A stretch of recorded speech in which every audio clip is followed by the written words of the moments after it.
Welcome to Emily Dickinson, Richard Salter Storrs, and Richard Salter Storrs, presented by Melissa M. CYBULSKI with Storrs Library. My name is Patrick, and I will be facilitating this evening.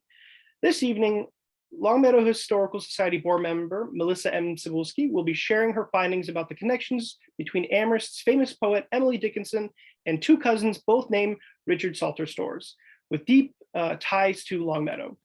Melissa M. CYBULSKI is vice president of the Longmeadow Historical Society and has researched, written, and presented extensively for them on topics such as early Black lives in Longmeadow, Longmeadow during the Suffrage Movement, the Storrs Family, and the American School for the Deaf, and a variety of other topics, large and small.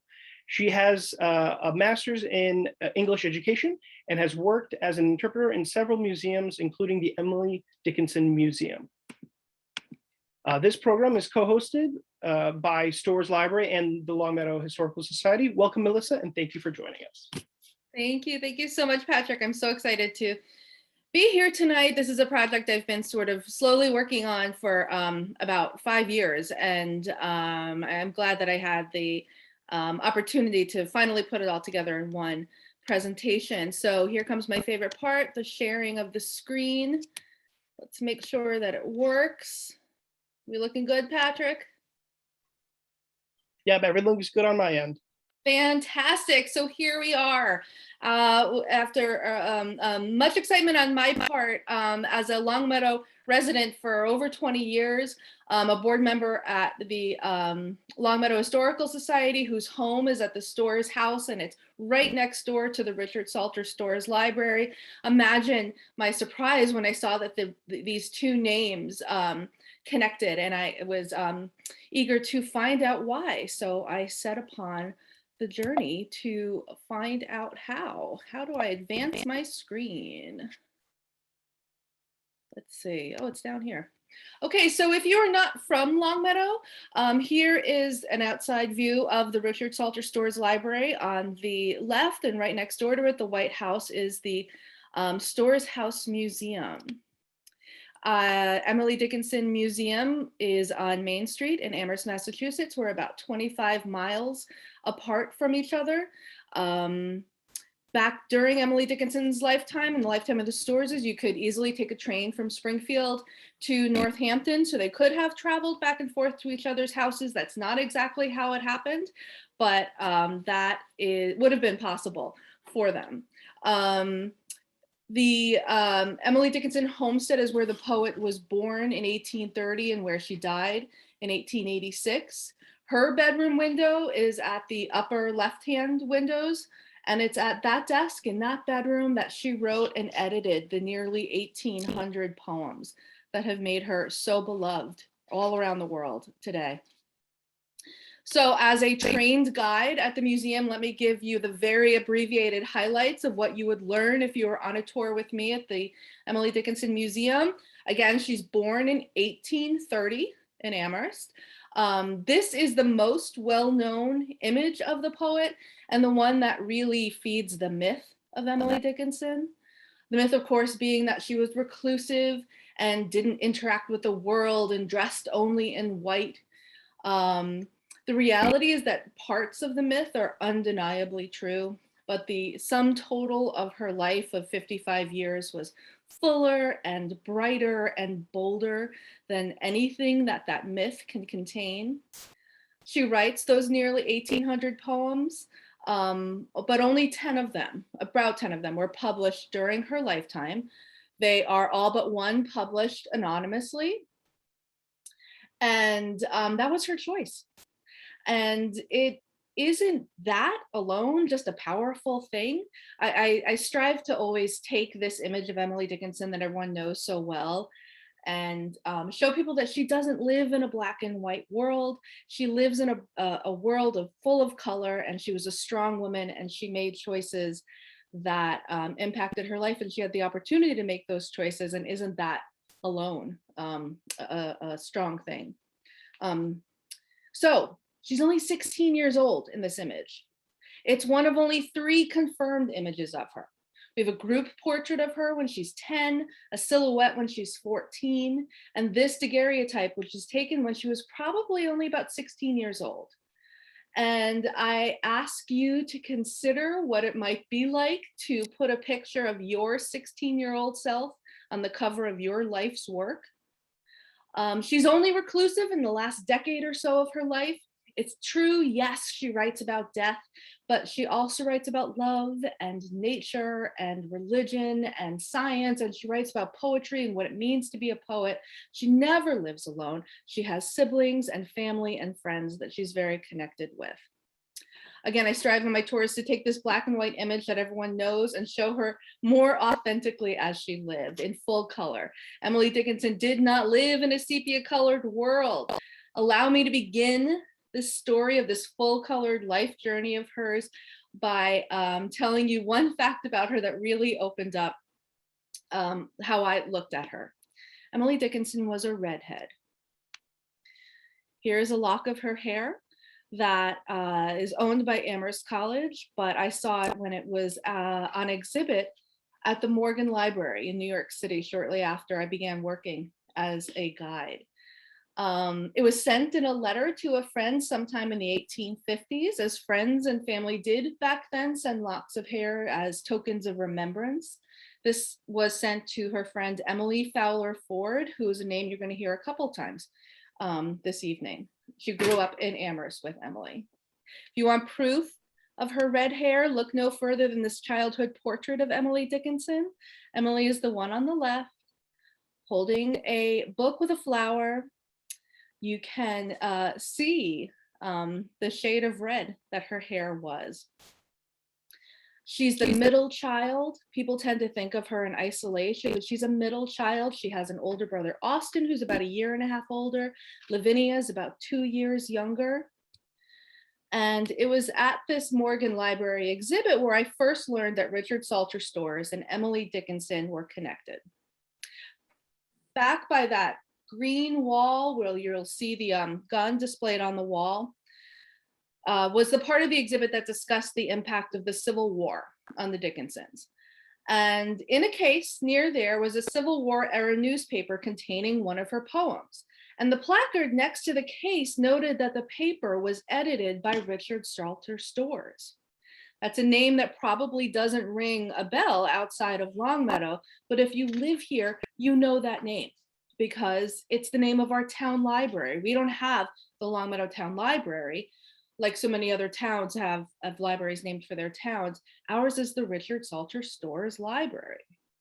And as a bona fide nerd of 19th century literature and books in general, you'd better believe that I am a card-carrying member of the Richard Salter Storrs Library. So what's the connection? I had to know, how did they occupy the same world? Who was he? And what I learned is that there's more than one Richard Salter Storrs that shared space with Emily Dickinson. In fact, there are two. They are first cousins. They share a name. They're about 9 years apart in age. They share a grandfather, and they separately share time with Emily Dickinson's family, with her friends, and with herself.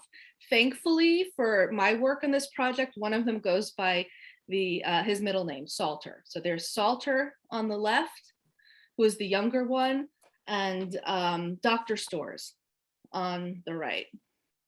And if you thought that you were coming here tonight to hear about this guy, you're not going to. He is the Reverend Richard Salter Storrs, whose portrait hangs over the fireplace in the library. He's an 18th century minister. I promise you the gentlemen that I'm going to discuss tonight are far more interesting. So let's get going. How did this internationally renowned poet's path cross with the two Richard Salter Storrs? An important thing for you to know is that Emily Dickinson, being raised in Amherst, Massachusetts, is raised in a college town. Even in the 1830s and 1840s, Amherst is a college town. Yes, she lives in rural New England, but it was a rural New England college town. And that just opened up her quality of life and her social and her educational opportunities. Consider that Emily's grandfather was a co-founder of Amherst College. Her father's treasurer of the college. Her brother someday will be treasurer of the college. Her brother is a student there and he's alum of Amherst College. And the family lives just off campus. It's through Amherst College that the Dickinsons connect with the Storrs family. Reverend Richard Salter Storrs is a graduate in 1839, and Salter graduates in 1853. Just again, as a frame of reference, the poet is born in 1830. This, oh, I love this page. This is I guess sort of a yearbook page from the class of 1850. Talk about a yearbook page. These, the first image in the second row across, that first image, that's Austin Dickinson, Emily's brother. Again, he's about a year and a half older. All three of the siblings are very close in temperament and age and interest. So remember when I said living in a college town opens up a world of social and cultural and academic opportunities. Imagine what it's like to be the sister of one of the fellows in this image, and what your social opportunities might have been like. Here's a closer view of Austin. But on the behalf of the young ladies, I've also included their academic credentials because Austin was not the only educated one in the family. Emily was a student at Mount Holyoke Female Seminary. Lavinia, this is what she looks like around 1851, attended Ipswich Academy. Emily in 1851 is 20 years old, Austin's 22, Lavinia is 17 years old, and she receives as a gift a diary. And it's in this tiny diary that I find the first Richard Salter Storrs. This diary is housed at Harvard's Houghton Library. They have an amazing collection of Emily Dickinson papers, poetry, portraits, all sorts of Emily Dickinson and family ephemera. It's only about 10 centimeters, so her diary is only about 4 inches tall, but this is where I find Salter. My favorite, the entry probably in the book, aside from finding Salter, is day 1, January 1st, 1851. She's 17 years old. Look what Lavinia writes. Treachery marks the first day of the new year. Eliza Coleman left here this morning. Her friend moved away. What could be more dramatic? The diary is a daily activity log for Vinnie. She tells who called at her house, whose house she called at, who she went walking with, who escorted her home, which magazine arrived, who sent a letter, who received a letter. She comments on the weather. She comments on boring sermons. She talks about shopping for a new dress, for a new bonnet. She talks about frustrations with her parents. And then not too far into January, I find an entry that mentions Salter's name. He's a sophomore at Amherst College in 1851. She writes on January 20th, Tutor Edwards spent the evening here. And then on Tuesday, the 21st, received my usual magazine. I attended Jenny's party, came home with Salter Storrs, walked with Jenny in the morning, made calls in the afternoon. There he is, right by the red arrow there. Came home with Salter Storrs. This is thrilling for me. There he is again on January 24th. She writes, made calls in the afternoon, Jenny suppered with me, Emmeline came in the evening, Salter Storrs called for anyone who can make this out, just email us at the Longmeadow Historical Society. Best we got was a pie letter. Salter Storrs called for a pick letter. Salter Storrs called for who knows? And I would love to know what he called for. So if anyone can figure that out, let us know. Austin arrived from Greenfield. A week later, he's back. Received a letter from William Dickinson, revealed a secret, exclamation point. Spent an hour with Jenny, Tutor Edwards, and Salter Storrs called in the evening. Father was at home. And then there's a 2-week break, which brings us to mid-February. And even in the 1850s, February 14th was Valentine's Day. And even in the 1850s, Valentine's Day meant something. If you were 17 and you're socializing with a lot of teenagers and a lot of young 20-somethings. Watch this. Thursday the 13th, Vinnie writes, Mr. Burgess came home with me, went to church meeting, called on Messrs. Snell and Cooley and Brewster's, Janes, Emily Fowler, the Gilberts, and Howland called when gone. Salter Storrs called in the evening, read his letter, but ought not to. Attended a party at Mary Warner's. And then on Valentine's Day, read Some Women in America. Salter Storrs called to return my letter this morning, being somewhat discontented. What's the story? I want to know. I want to know more. It's so intriguing to me, and I wish I was going to be able to find out more, but I don't, because he doesn't appear as regularly in the diary after that. But within the course of the year, there are 12 other mentions that I found of the Storrs name. Sometimes it's just Storrs, sometimes Salter Storrs. Once she says Henry Storrs walked me home. And that's been a tricky part of me working through this diary and working through this story, is that there's another first cousin to Salter Storrs kicking around Amherst in 1851. He graduated a couple years earlier, and he's engaged to be married to the college president's daughter, Edward Hitchcock's daughter. And she's part of the social circle, so he's kicking around too. But Henry Storrs is in his final year at Andover Theological Seminary, so he can't be around as much as I had initially thought when I started this project. It's got to be Salter. Salter is incredibly bright. He belongs to several academic fraternities and groups on campus, which places him in a more elite subset of his classmates. Plus, he's first cousin of another prestigious Amherst College alum, Dr. Richard Salter Storrs. And these connections bring him straight into the sphere of the Dickinson family, who are so closely tied to the legacy and heritage of Amherst College. And please know, every time that he appears in Vinnie's diary and is calling at the house, you've got to know that Emily is there as well. And if they're sitting in the parlor or if they're sitting there outside, there's a good chance that Emily is with them, because she's in the house and she's 20 and she's not reclusive yet. Remember, I said she only becomes reclusive about the last decade or so of her life.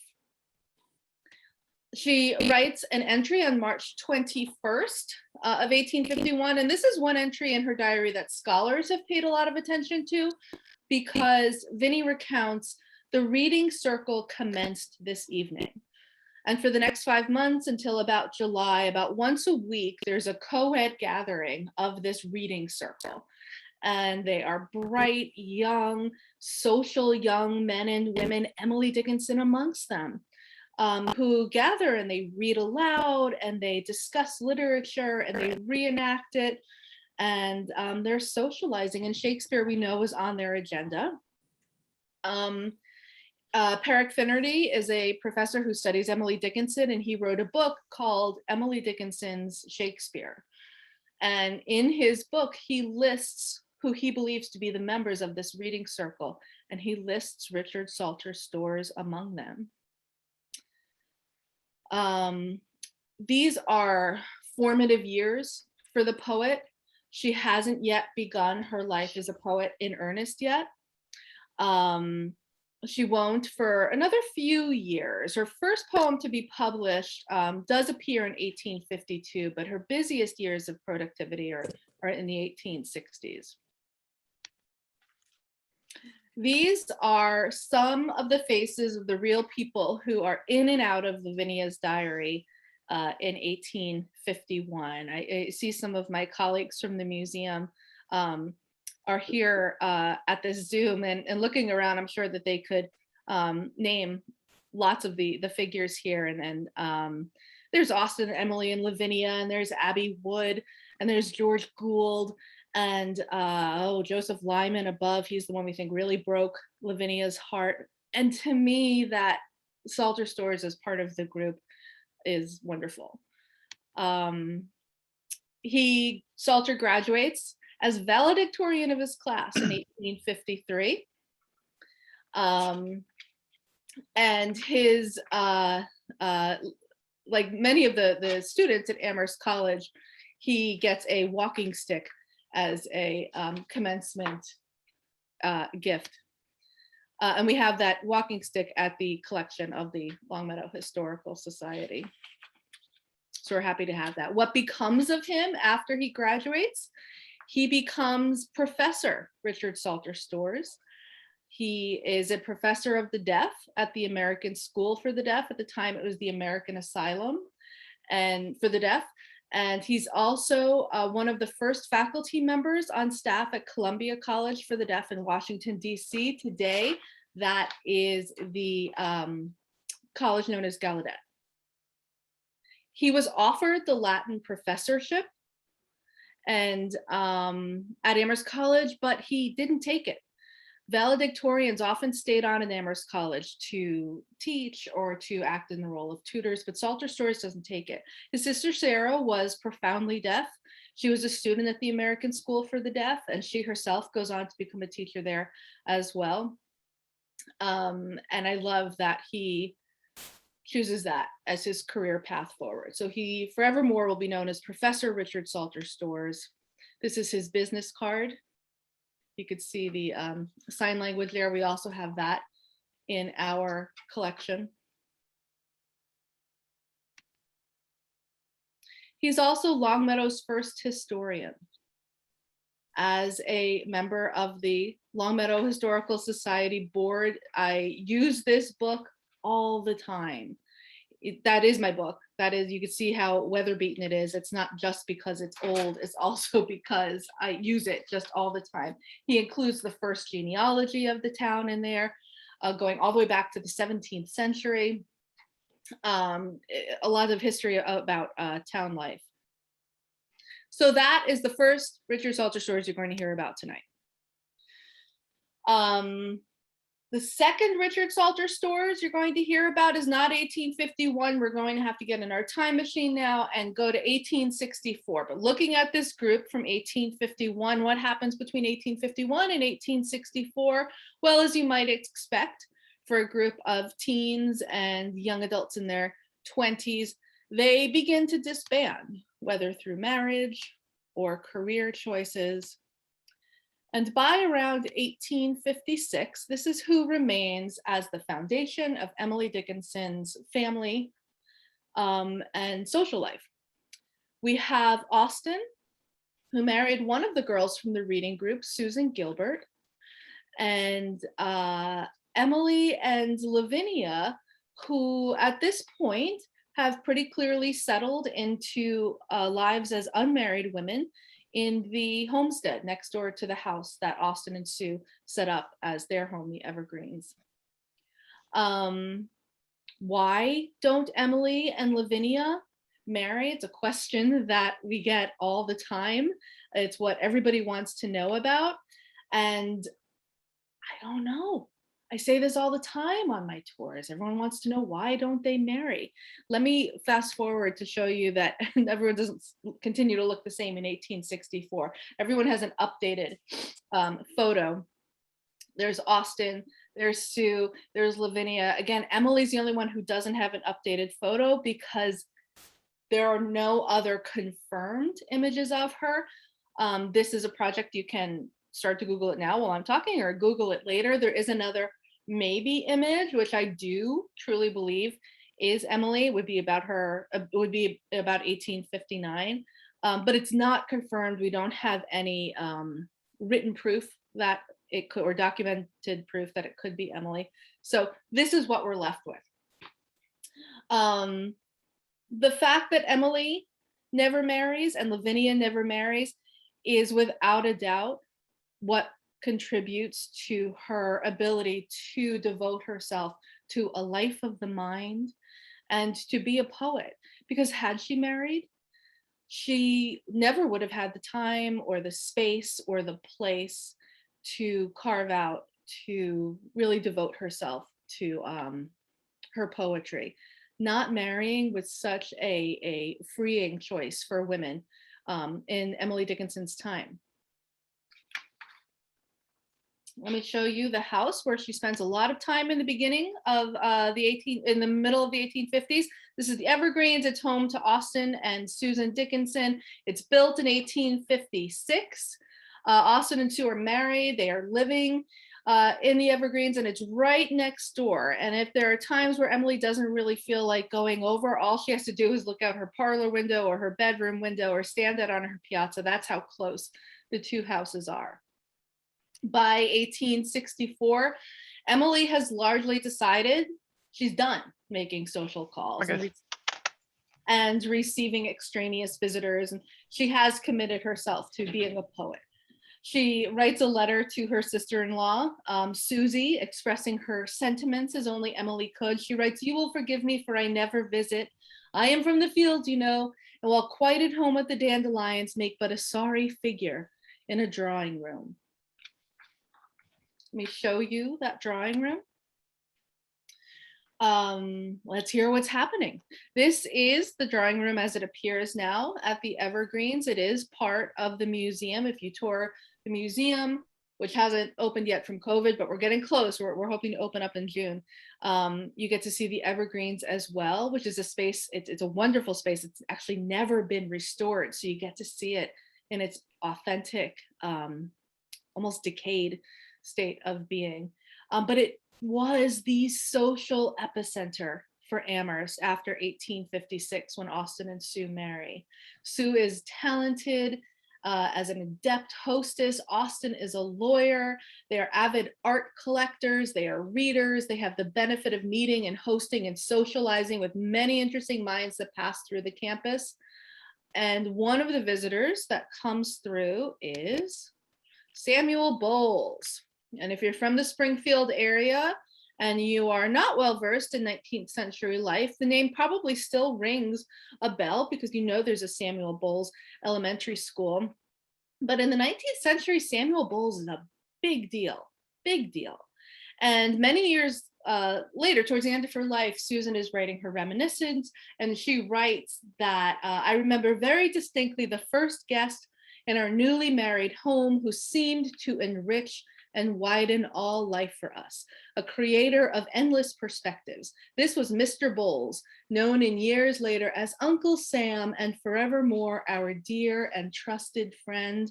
Why is Sam Bowles kind of a big deal? Because he's the editor of the Springfield Republican, which is a major newspaper in the Northeast, and it's the first place where Emily Dickinson is published during her lifetime.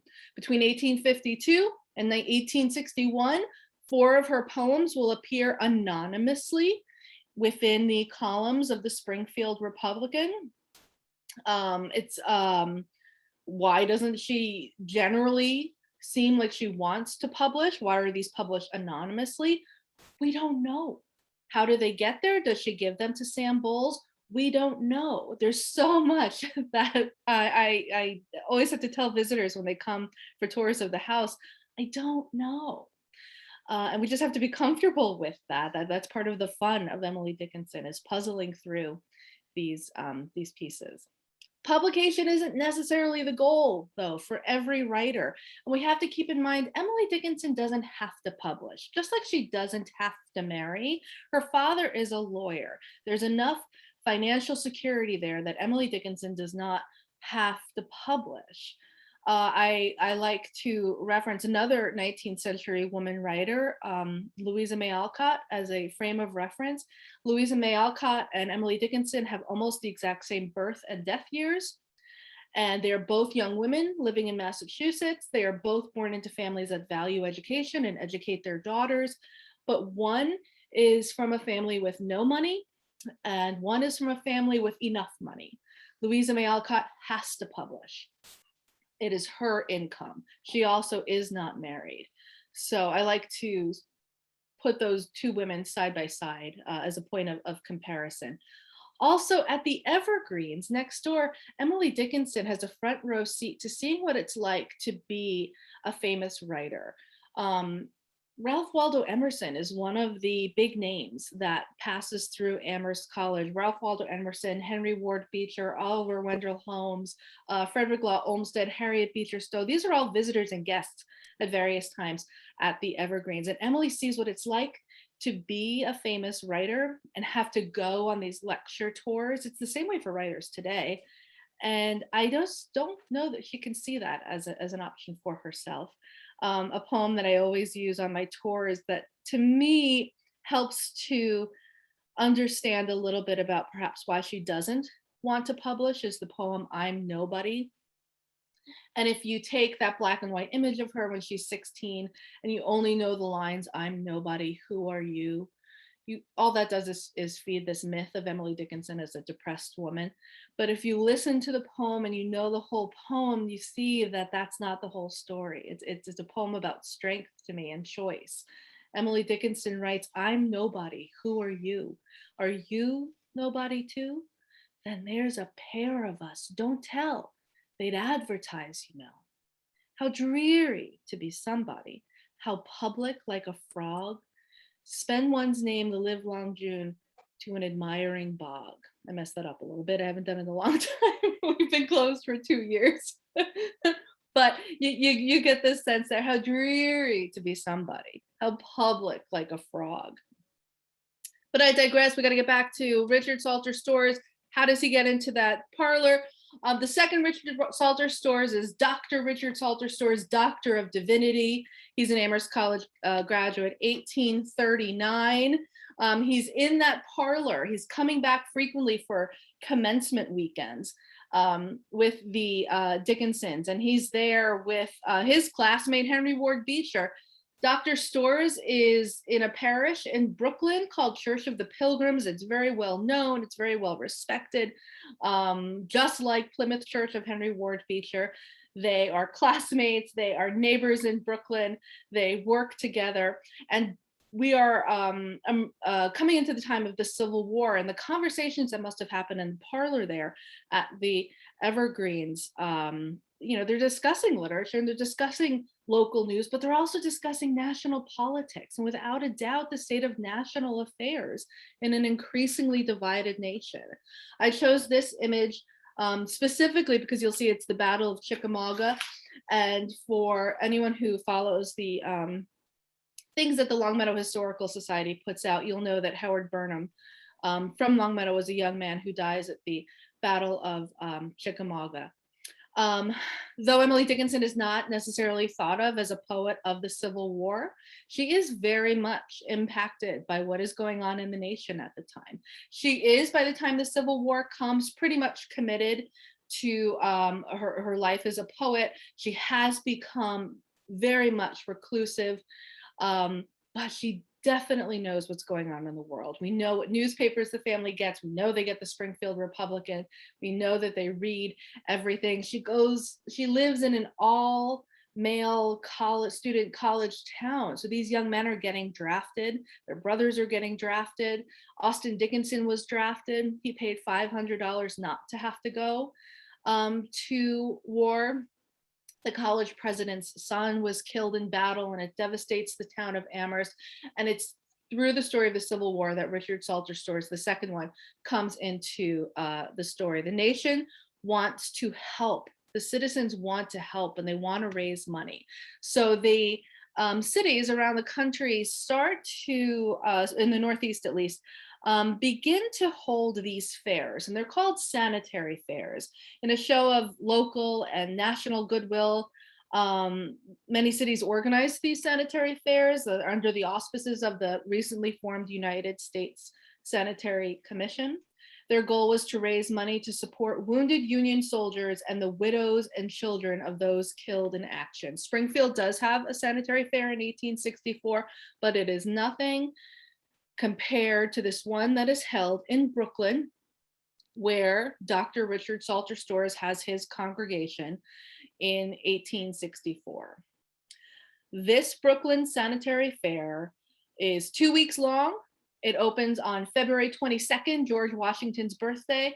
It opens with a grand military parade. The fair is so crowded during the course of those 2 weeks that they have to keep increasing ticket prices in hopes that fewer people will attend. There is a fine art gallery, there's a New England kitchen, there's an autograph room, a hall of manufacturers, there's a post office just for the fair, a museum of curiosities, there's an assembly hall for concerts and theatricals. They did a live wedding there, a cabinet department, a stationery and books department, a wax flower work department, all sorts of things. There's literally even a live little old woman who lived in a shoe surrounded by hundreds of dolls, and people would come and they would pay admission and they would come and spend their time either for the 2 weeks or just for the day at the fair. And one thing that the Brooklyn Sanitary Fair does differently than the other sanitary fairs is that they attempt to, and successfully do, run a daily newspaper. And this daily newspaper is called the Drumbeat. And the committee chose as editor of the Drumbeat Dr. Richard Salter Storrs. On the Drumbeat, the proposal for it will be under the editorial charge of Reverend Richard Salter Storrs, Doctor of Divinity, assisted by competent writers and reporters, and original contributions are already promised for its columns by eminent writers. In addition to articles, original and selected, and a department of entertaining miscellany, it will contain a complete directory to the fair and a daily report of the sales, incidents, and general chit-chat of the previous day. Its object is to present the claims of our soldiers upon the sympathy and support of the nation, and to keep alive popular efforts on behalf of the fair. Its daily circulation is about 6,000 issues a day. There are 8 pages per issue. There are 4 pages of articles and poetry, short fiction, there are riddles, there are really bad jokes. I've read through all of these approximately 14 issues of the Drumbeat, really bad jokes. There are cartoons, there are contributions from major US writers and statesmen, like Longfellow contributes, and Henry Ward Beecher, and Oliver Wendell Holmes, and William Cullen Bryant, and Charles Sumner, and a 2-part short story called A Hospital Lamp by an nearly unknown at that point, Miss L.M. Alcott. The paper at the end of the fair is quietly goes to sleep. It's done, it's did its business, it's did what it was put up to do. And it's bound into some books and stored in some special library repositories. And then about 120 years later, this is the 1980s, a Dickinson scholar, Karen Danduran, rediscovers the paper, the Drumbeat, and realizes that within these columns of the Drumbeat, in 3 different issues, are poems anonymous. There's no signature. You can see in all 3 of those, they're not attributed to anybody. And she recognizes them as 3 poems by Emily Dickinson. They are not unknown. These poems appeared in collections of Emily Dickinson's work, but it was unknown that they appeared in the Drumbeat. Some of them had appeared in the Springfield Republican after this date. We thought the Springfield Republican was where they first appeared. So to find out that they had appeared earlier in another periodical was exciting and curious. They are entirely different from anything else that is published in the Drumbeat. Everything else in the Drumbeat has a patriotic tone. They are just different from everything else there. They don't talk about soldiers.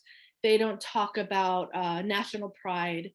But those are the 3 dates in 1864 where these 3 poems appear. They're all titled, and if you know anything about Emily Dickinson, she does not generally title any of her poems. If you are a real fan of her work and you like to know their numbers, Flowers, well, if anybody, is Franklin edition number 95. Blazing in Gold and Quenching in Purple is poem number 321 in Franklin. And These Are the Days When the Birds Come Back is Franklin poem number 122. These were of the very, very, very few poems of the almost 1800 to be published during her lifetime. They were of enormous consequence because they seemed to turn upside down this idea that Emily Dickinson never reacted to the Civil War. How did they get to Storrs in Brooklyn for publication? What am I going to say? I don't know. Sorry. I wish I know. We could end it here, but I have some ideas. I don't know, but maybe.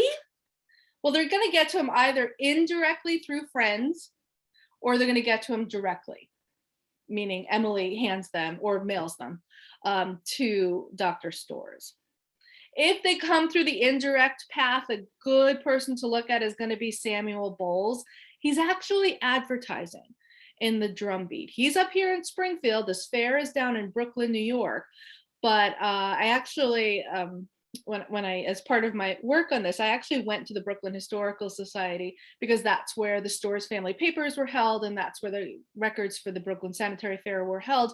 And there was an account book, and I saw that Sam Bowles spent $10 on advertisement for the paper.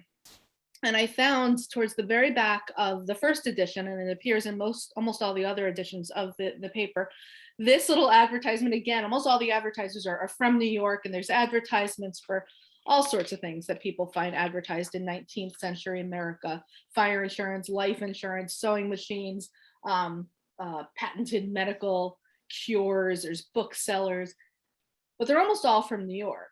So to find this one, to me, was very familiar, but it is a little unusual. He is selling or advertising albums for the Army, our new pocket album, holding 16 pictures and sold at 75 cents.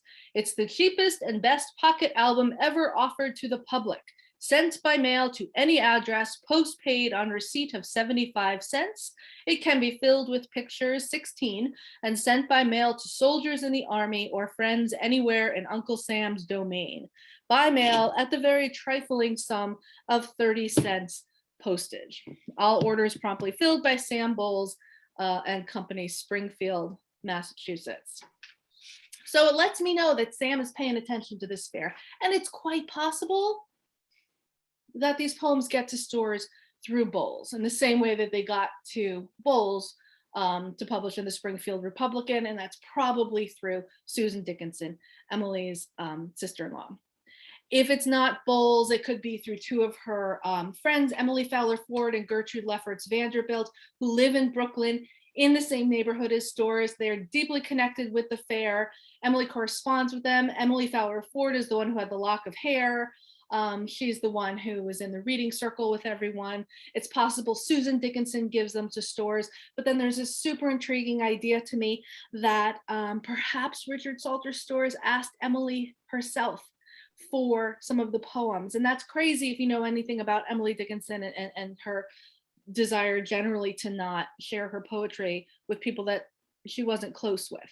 But I know that he wrote to Louisa May Alcott, who he doesn't know personally, because Louisa May Alcott records in her journal in February of 1864, Mr. Storrs, Doctor of Divinity, wrote for a sketch for his little paper, The Drumbeat, to be printed during the Brooklyn Sanitary Fair.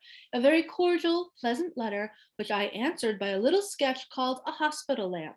He sent me another friendly letter and all the daily papers as they came out. A very gentlemanly Doctor of Divinity is Storrs. And this is 4 years before Little Women. So I have this hope that perhaps Storrs wrote directly to Emily and asked for poems for this cause, supporting Union soldiers during the Civil War. And if that's true, that is an extraordinary comment on how she felt about life during the Civil War. So, regardless of how they got there, it is exciting to know that this renowned poet, who so seldom publishes, appears in the pages of a Richard Salter Storrs edited newspaper. Considering where I am from, this brings me right back home to the Storrs Library. I've included there a picture of what the library cards look like. If you're not from Longmeadow, these are our library cards, Richard Salter Storrs Library. That's why I say it's just a name you can't escape if you're in town. And if you think that the Reverend Richard Salter Storrs is the only one who gets honored in our library. That's not true, lest you think that it only stands to memorialize him, that you need look no further than the stairway landing. And Patrick, you will be able to see that tonight as you leave the library there. There they are. There's Salter Storrs at the top of the staircase today at the Storrs Library. He's the one on the left in the gold frame. And Dr. Richard Salter Storrs of Brooklyn on the right there. So that is what I've been able to encapsulate in just 45 minutes for this presentation. A little bonus content here. If you got our newsletter last week, I posted that my favorite item in our collection over the Longmeadow Historical Society is this Poets album. This is a relic of that Brooklyn Sanitary Fair that is in our collection in Longmeadow, the Poets album. No, Emily's not in here, but she wasn't famous in 1864 when this collection of autographs was compiled to auction off, and it sold for about $300. Someone donates it back to Dr. Richard Salter Storrs in good faith and as a gift for his work on the fair. And within this Poets album over at the Storrs house are handwritten poems by, just on this page, there's over 30 poems in the album, but I put just a handful on this page here. Henry Wadsworth Longfellow's there, Lydia Maria Child, Ralph Waldo Emerson is there, Harry Stowe. And Patrick, that is where we are going to wrap up. And I am so thankful to have people attend tonight. I want to share my sources here. You can take a look at them, but let's open it up to questions if you'd like.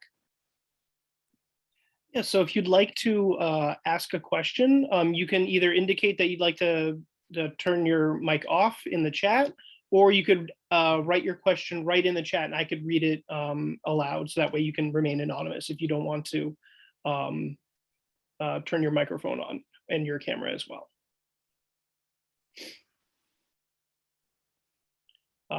And I did want to say, I actually, in the middle there, when you first showed the picture of Salter Storrs, I recognized the photo that you showed at the end when you're the staircase, and I'm like, I have to go see this for myself. I ducked out real quick for a second. I checked it out. I'm like, oh, of course. Well, it's interesting because so when I started doing my work with the Longmeadow Historical Society about 5 years ago, I actually was at Emily Dickinson Museum first, and then at the Historical Society. I started to learn so much about Salter Storrs and his life as professor at the School for the Deaf, and I learned that it was really him who was behind. He's the one who really had the impetus to start a town library, and he, as a man of letters, was really interested in enriching towns with public libraries. And Longmeadow had a library, but it didn't have a home. It would move every few years. At one point, it was an empty room at Center School, and he wanted a home for the library. And he dies in 1884 before that was able to happen. But his sister, Sarah Storrs, who might be how some other people recognize me, I talk a lot about Sarah Storrs, and I've written about Sarah Storrs, his sister.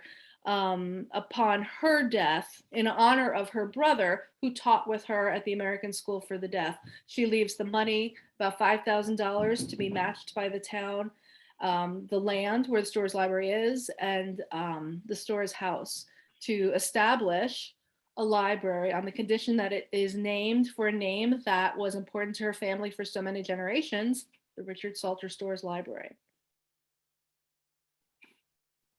That's fascinating. That like knowing that both those pictures are, because I knew they were related to the. They're all Richard Salter Storrs. His wife Mary Jenks is in there as well. Mary Storrs.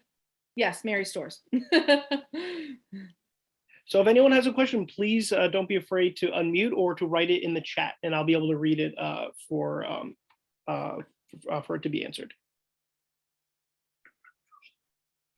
It's a lot of information. Again, it took I have a question. lots of years. Hi, Greg. Greg works at the museum with me.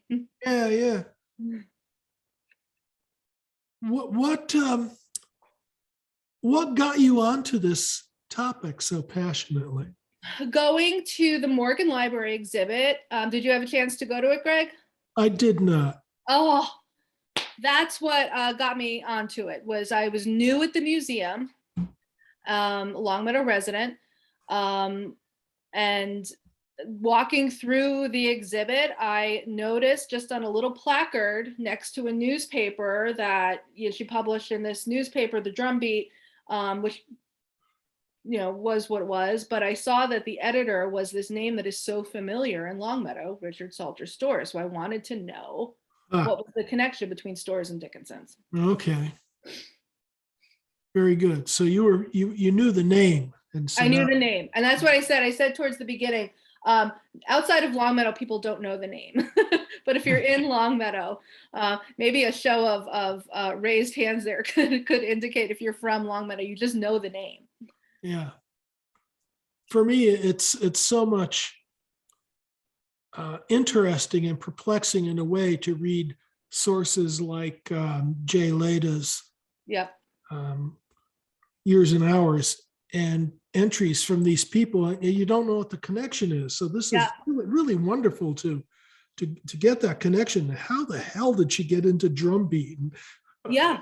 It's really, really good. So well, Jay Leda's book was how I first. He's the shortcut to everything, isn't he? You always have to back it up and do your own work as well. But I just looked in the index of Jay Leda has this. He in 1960. He long story. Looked in the index of Jay Leda's book and saw Storrs. There's several of them. So that was my shortcut into Lavinia's diary. And thankfully, he transcribed several of them. He didn't transcribe that one that says Salter Storrs stopped by for a pie letter.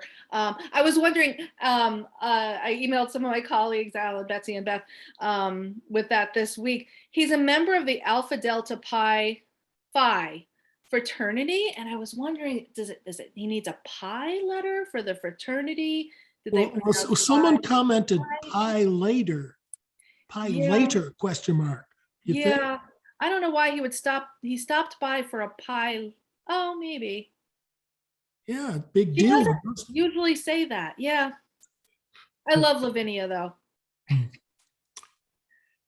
All right, so I'm going to ask one of our members who wants to ask a question. So I'm going to ask them to unmute. Hi, yes, great presentation. Thank you so much. I was the one who commented pie later because it seemed like Vinny kept a chronology of social calls and events. So maybe he stopped by for a pie later, like later in that day. That's what I had been thinking. My question was particularly because if I get the dates correct, Salter passed in 1884. Yes. And so I was wondering if there's any mention, particularly because you'd mentioned the group disbanding, the reading group and the young people of the early 1850s, if there was anything in Dickinson's later letters in which he might have commented on his passing, or there had been some kind of shared knowledge there? No, she did might not. have commented on?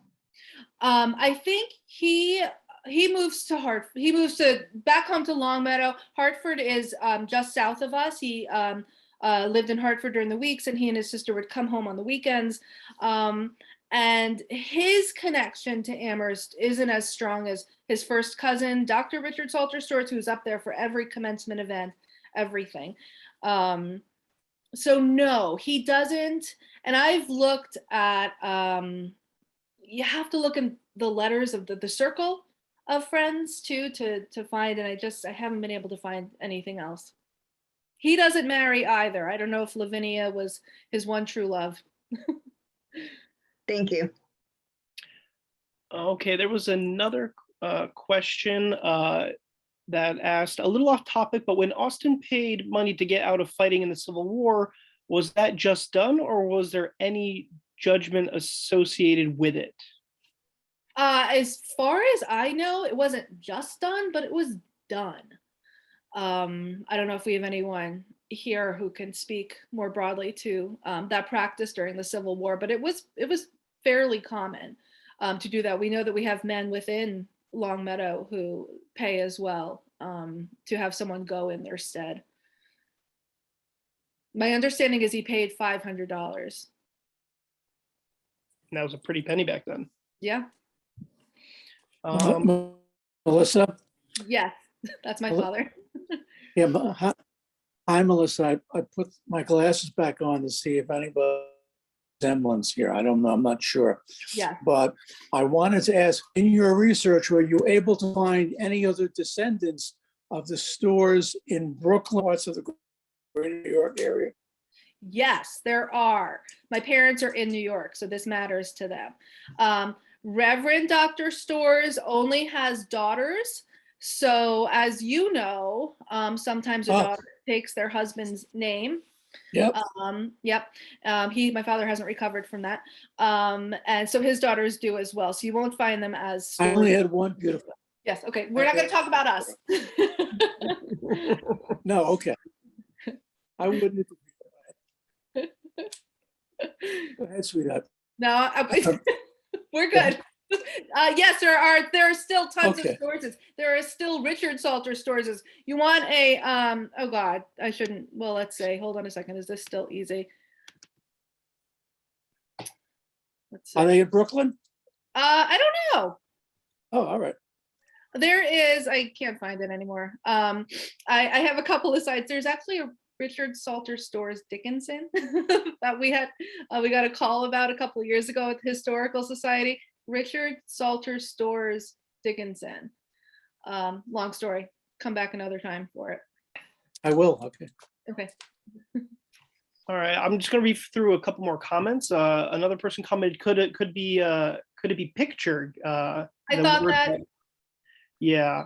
Oh, another question was, were there any more known poets in the Book of Poets? Yes. Yes. Yes. Short answer. Emerson,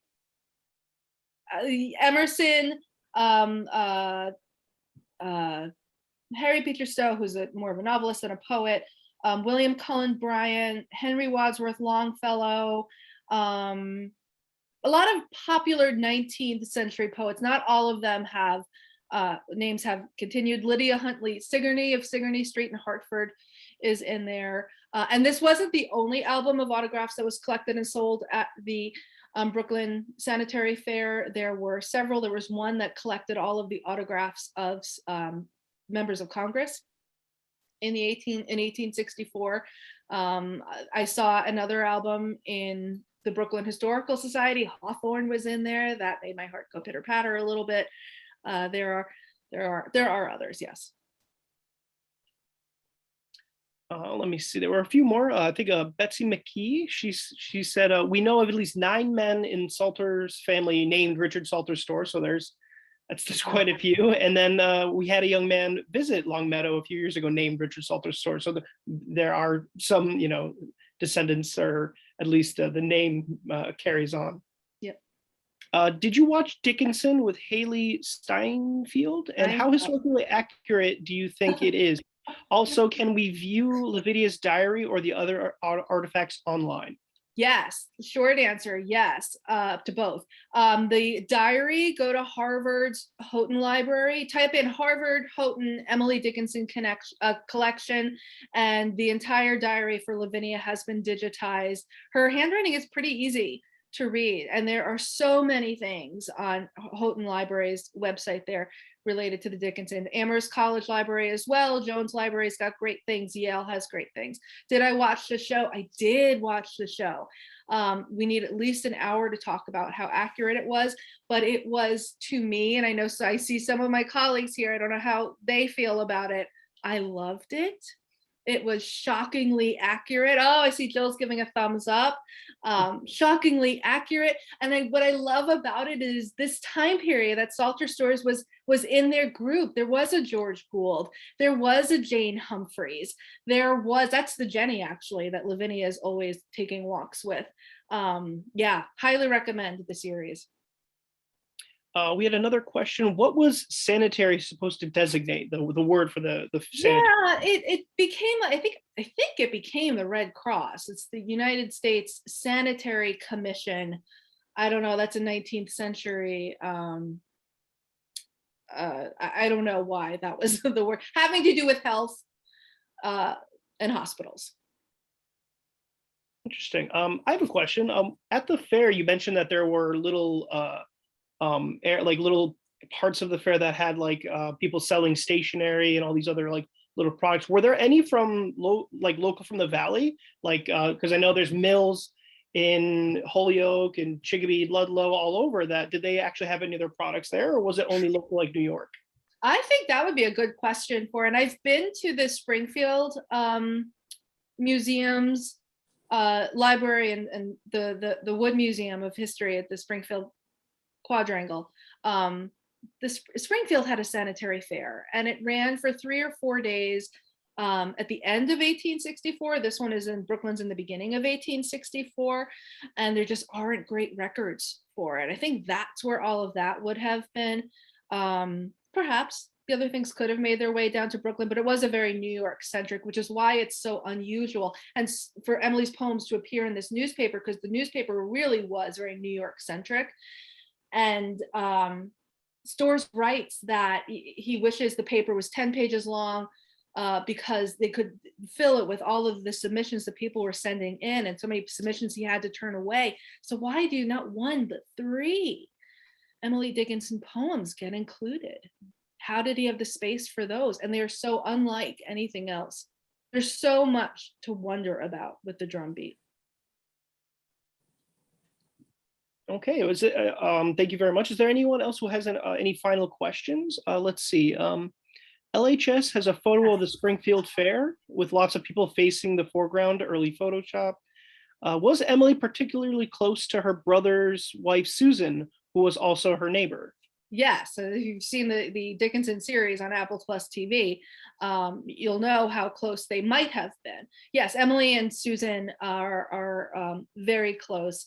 Emily writes a poem, "One sister have I in the house and one a hedge away." She considers Susan like a sister. She's one of the few people, again, we could do this for hours. She's one of the few people that Emily shares her poetry with. Susan Dickinson receives about 250 of Emily's poems.